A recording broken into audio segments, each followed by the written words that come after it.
The In2Care station targets mosquitoes that are ready to lay their eggs. The odor lure attracts Aedes and Culex mosquitoes, which can transmit Zika, dengue, chikungunya, and West Nile virus. Attracted by the smelly water, the mosquito enters the station and searches a spot to settle near the water's surface. The gauze on the floater is an ideal location for the insect to land. She uses the gauze to rest while laying her eggs in the water. Unknowingly, she contaminates the water with particles from the gauze. These particles were transferred to her skin when making contact with her legs and body. The gauze has a special coating that uses polarity to bind mosquito-killing powders.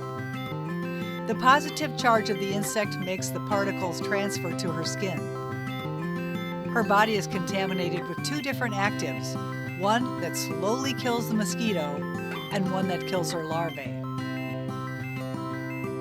After a few days, the eggs laid in the station hatch and become larvae. These larvae produce a smell that will attract more mosquitoes to lay eggs in the station, thereby enhancing its effectiveness. The larvicide in the water kills the larvae just before they are ready to pupate.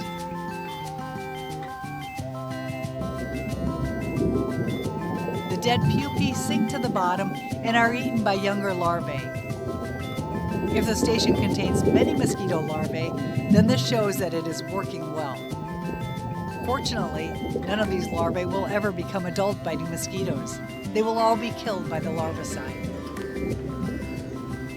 After laying a batch of eggs, the now contaminated mosquito flies out of the station.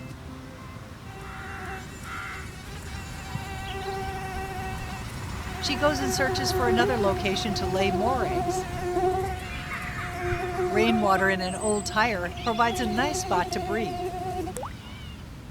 When she contacts the water, the larvicide on her legs dissolves and contaminates the breeding site. This cycle is repeated when the mosquito continues to search other places to lay her eggs. At every stop, she contaminates the water with larvicide.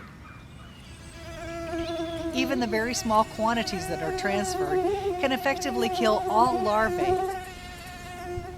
In this way, she kills her own offspring, as well as offspring from other mosquitoes that use the same breeding site.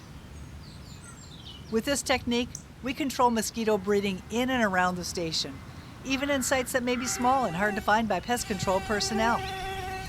One station effectively covers an area of 400 square meters, which is 4,300 square feet.